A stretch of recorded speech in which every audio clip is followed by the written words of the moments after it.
Delaware Senator Chris Coons. He joins us now. Senator, your response to Senator Graham. Well, George, thanks for a chance to be on this morning. There's one thing that I agree with Senator Graham on here. Former President Trump is entitled to a presumption of innocence. Under our system, anyone who's charged with a federal crime is entitled to due process of law, to effective representation, and to a presumption of innocence. That's where we then diverge. As I think you've stated clearly and has been stated clearly in the indictment, former President Trump has no one to blame but himself for being federally criminally indicted. All of the charges arise from his misconduct, his alleged misconduct, after receiving a federal criminal subpoena to produce classified documents, critical national security documents relating to our nuclear defense, to our nation's potential response to an attack, that he then spoke with his attorneys about concealing or destroying. He directed his aide, Walt Nauta, to move in order to conceal them from his own attorneys in the face of a federal subpoena. President Trump behaved in ways markedly different from former Vice President Pence or President Biden in how he responded once he became aware that he inappropriately retained critical national security classified documents. That's the basis of this prosecution. And it is a sad day, George, for a former president of the United States to be federally criminally charged. But the basis of the rule of law in our democracy is that no man is above the law. And although President Trump went on the offensive last night, has attacked the Department of Justice, has called for the defunding of the FBI, I remain confident that he will get the due process of law to which he's entitled. And in the end, a jury of American citizens, a jury of his peers, will determine whether or not he was properly charged and whether or not he violated federal criminal law.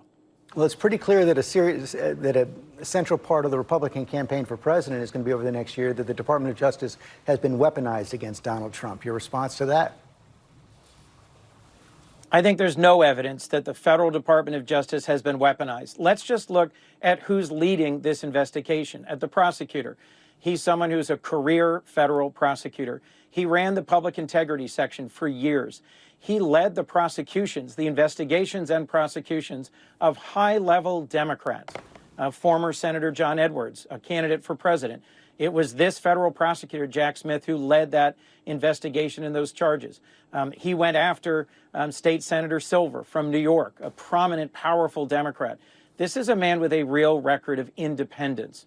And as I just reviewed with you, George, the critical differences in the conduct of the charged individual here, former President Trump, from the conduct of Vice President Pence and President Biden is the basis of this case. So, look, although, my colleague pointed back to things that allegedly happened years ago under former President Clinton or former Senator Clinton, I think the challenges here are for Republicans to explain to the American people why they are confident President Trump should be reelected, given his casual, even callous, mishandling of critical national security documents. This isn't a minor case of who kept a handful of documents inadvertently. He's been charged for knowingly and willingly concealing that he retained willfully federal documents that were critical to our national defense. So I think as we move forward in the election campaign, President Biden is going to keep doing his job as president. He's going to keep showing that he's not distracted by these issues, that he's focused on delivering good and real results for the American people. He'll keep working to deliver lower prescription drug costs, protecting veterans' health care, investing in infrastructure, all things that he's able to do because of bipartisan legislation he signed into law last year. Yet he still, as you know, President Trump promised to do all those things, but Joe Biden got them done. That'll be the focus of the campaign, and that's why I support Joe Biden for re-election next year. Yet, despite all that, in many polls, Donald Trump is leading President Biden, or they're close to tied. Given all this, what do you say to Democrats who are worried about the prospect of Donald Trump defeating President Biden?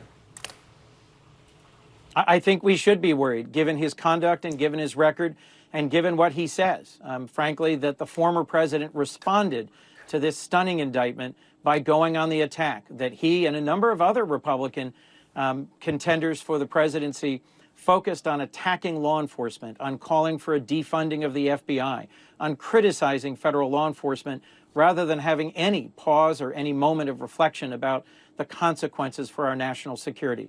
I think the best thing for Joe Biden to do in this campaign is to keep showing that he is an effective and capable president by continuing to solve big problems. George, just 2 weeks ago, he skillfully and successfully negotiated with Speaker McCarthy a resolution to the potential threat of default that gave us a strong framework for moving forward in budget and appropriations matters for the next 2 years.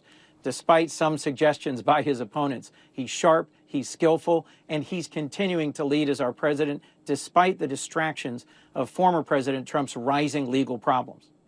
Chris Coons, thanks very much, Senator. Hi, everyone. George Stephanopoulos here. Thanks for checking out the ABC News YouTube channel. If you'd like to get more videos, show highlights, and watch live event coverage, click on the right over here to subscribe to our channel. And don't forget to download the ABC News app for breaking news alerts. Thanks for watching.